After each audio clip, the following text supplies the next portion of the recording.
I forgot what I was going to say.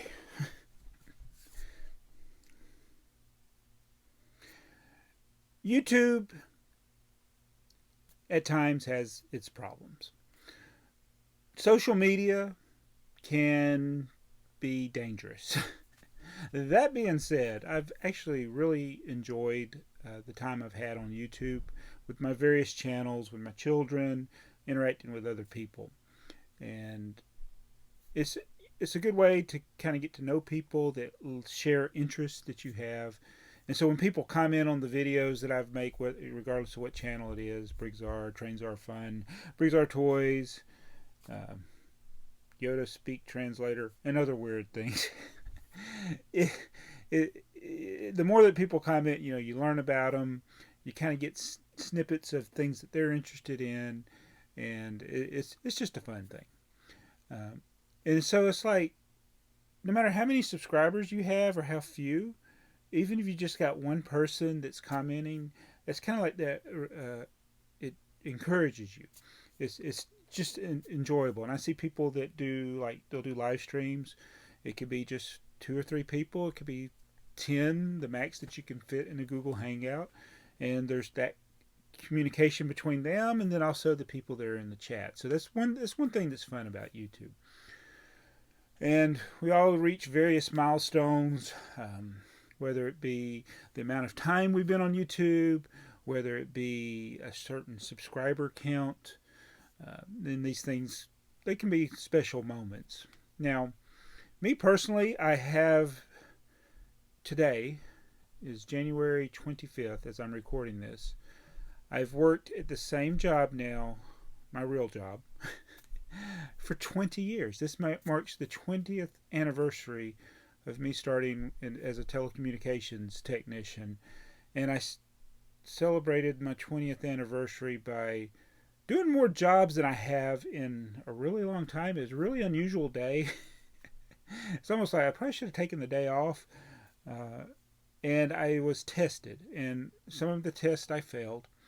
Not that people were intentionally testing me, but um, this is going to be a long story, I guess. I don't know. But I started 20 years ago, 1999, January 25th. And short time after that, one of the most gruff people, one of the most I don't know the right word. He's one of those that is just set in his ways. Um, he was one of the guys that actually trained me.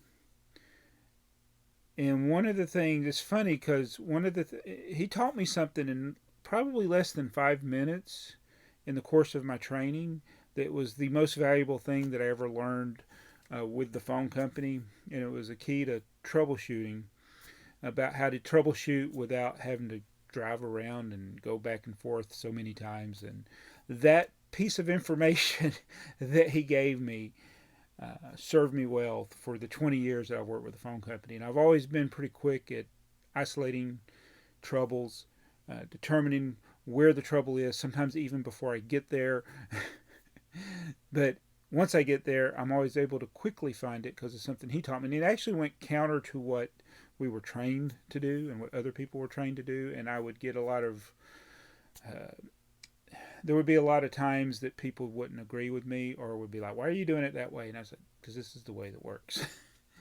And so today, we had a very unusual situation at work where there was kind of a major problem. But once you realize what the problem, and it hadn't happened in so long that once I realized what was going on, I was like, oh, okay, I know what's going on now. Because anyway, I don't want to get into all the technical details of what my work is because it would really bore you. But I was basically, once I figured out what the problem was and I knew what the solution was, my I shifted to like, okay, I got to get this resolved as quickly as possible. I need to refer it to the people that are going to be able to fix this.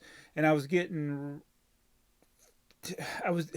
the person I was talking to on the phone that was kind of they call them testers. They were testing me. Was like wanting me to do more, wanting me to do this, check this, check this. I was like, I don't need to check that. I know what the problem is. no, you need to do this. And then, no, I know where the problem is. I need to get the people out here that can fix it. Because it was basically, there's a lot of construction in the area and they damaged some of the cable, and I just needed to get that fixed. And it's like, once I knew that, it's like there's no point in me testing more because I'm going to get the same result on everything that I test. And so I was right. In the end, I was right. The problem got fixed, and it got fixed a lot quicker if people just listened to me the first time. But um, so it's things like that that happen from time to time. It was just weird that on my 20th anniversary that this happens, where it's the type of troubleshooting that I don't have to do very often because it's really kind of a rare situation that comes up. So it got me kind of frustrated, and then I had another job, and then another job, and it was just like, yeah, one of those days. And so I got home late, ended up getting 5 hours of overtime, so I've pretty much worked the whole day. And so going back, and this does tie in with YouTube. it with YouTube, you kind of get instant feedback. Like when you post a video, you're going to get a few people that'll comment. And you got your regulars that comment, and you got those ones like that you know that actually watch, or at least watch a portion of the video. And I know that people, even my regular viewers, may not watch all of a video if it's not something that's interested to them. Totally understandable. But just getting that feedback, it just makes you feel good, even if it's just one person that does it. So this was my 20th anniversary, and what did I get? I got a form email, basically something that's automatically sent out from some vice president who has no idea who I am. And I got to choose some rewards from a list of there were 100, probably 100 different things I could pick for my 20th anniversary, and every one of them is something that I wouldn't buy if you give me the cash to go buy it. Now, I don't want to sound unthankful. I mean, I appreciate that they give you the recognition, that they give you a reward. I mean, it's better than nothing. Nobody called me. Nobody. I mean, I got emails, and I guess I'm comparing that to YouTube where you get messages, but that's really the only way you have to communicate with people on YouTube is through a message. But it's like, I would rather get no message than to get just something I know is just a form that's generated. I would rather get an email that they actually typed that said less. And that's what my boss did. My direct manager, he did, because when I got the 20-year thing, I got a couple emails that were automated generated, and they copied him in those. I mean, he got the email as well, and so he did. He actually typed something and sent it to me. But he didn't call me, but I know he's probably busy. He might not even been at work today. I don't know. I don't ever see him. But it's just sometimes you feel more appreciated if somebody picks up the phone and calls you, or if it's real. I remember years ago, I won an award at work, and I didn't know I was going to get this award. And it was something the manager had recommended, and they actually got me, took me to a place where there were other managers, and they gave me the award. And I was like, oh, that meant a lot. I have the award. It's on the shelf over there. It's Rudy's eagle. I broke the eagle's nose by accident when we were moving one time, but it was nice to get an actual reward and be recognized by a real person. But in this world, with and this goes back to the social media, it's like, the reason that social media is dangerous, like even with YouTube, is because people can misrepresent who they are, and you don't know who's at the other end. I mean, people can say they're a girl and they're a boy, and just all kinds of stuff. It's just crazy. But the thing is, it's like, what am I trying to say? Is that it's nice when you can have that affirmation from a real person And so, as some of you that I've known over the years, some of you, I have no idea what you look like. I have no idea other than your avatar, because a lot of you don't have videos on your channel. Now, if people have videos, you kind of know them through that. It's like, there's people like Mardi Gras Man, Bricks for Chris. There's just so many of them. I can't even begin. And then you get the mysterious ones who I've never met in person and never showed themselves on camera, like Brick Vibe and Just Too Good and ones like that. But anyway, it's a community of people that share an interest, whether it be with the Lego stuff, with the train stuff, with the slot cars, or the other weird stuff that I do. But I had to drive one of the jobs I just got home from. I had to drive an hour and a half, and it ended up being.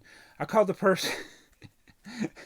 I called before I went because people couldn't access a router, and I called and I said, "Is your internet down?" And they're like, "No, our internet's up." I'm like, "Oh," so I got to drive there to isolate. When I get there, their internet is down, and I'm like, oh. And there's major road construction on a major interstate near my house, and I knew that before I went. They had some damage at a bridge. They had all lanes closed, and everybody had to pass on one side of the shoulder. The backup was like 10 miles. When I was coming home from work, it was the opposite direction, so I wasn't in it coming home, but I knew when I got called out, I was like, oh, I got to get around this traffic. So I went the back way, and that still took a long time because everybody was going the back way, because this has been going on for over a day now. So it ended up being a long drive to work, and I had a long time to think. So I was thinking about these things, and then I came home, was thinking about it. So I was there for just like 15 minutes to determine that their internet was down. And the reason their internet was down had nothing to do with what I do. So I said, I'll come home and make a video. And I don't want to sound unthankful. A lot of people struggle with employment. I've had a very good employer. I've had really good bosses over the years. I've had some really bad bosses over the year. But the same guy that taught me this troubleshooting technique that only took me 5 minutes to learn, he also told me that managers come and go.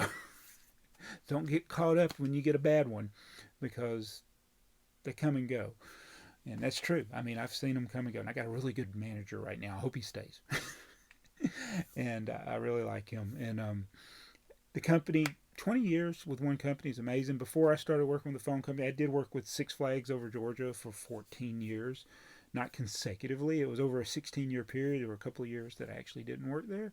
So to stay with one company for 20 years when it's really kind of hard in the way the economy has changed. And I've often said that working in telecommunications is like being on the show Lost, in that there were a lot of people at the beginning. There are a lot of crazy things that happen. You have people that you'll interact with that you didn't know before, and you'll have a lot of interaction with them, and then they'll disappear, and then more people will come, and then they'll go, and then all the while your people just start dwindling, going away. People retire. People mostly retire. People get old and retire, and then you're just left with a handful of people. And instead of 6, like in my department, we're left with 5. There's 5 of us. And so, I mean, I've gone from where there were so many people that you didn't really know everybody to where there's only just 5. And we pretty good at what we do. And I feel like as good as I am at certain types of troubleshooting, they're better with the computer stuff, the other guys I work with, that I'm learning. But anyway, that's I just wanted to share this story. I don't know if anybody will actually even watch this video or not, but it's just kind of a personal story. Again, I'm not taking shots at a company that has provided well for me, has paid for my daughter's birth, my son's birth, my daughter's wedding. It's given me the home that we live in, a lot of the Lego that we've bought, and I just wish that when companies got really big, that they still had that personal touch that they once had. And I hope this makes sense to anybody that's watching this. And I just I just felt like I needed to say that. So for what it's worth, I said it. Thank you so much if you watched it. If you liked what I said, leave a comment below. If you didn't like what I said, think I was being too unthankful, let me know. I'm not. I'm not. I don't feel that I am, and I'm thankful for my job. Thankful for you for watching. See you in the next video. Might not be on this channel though.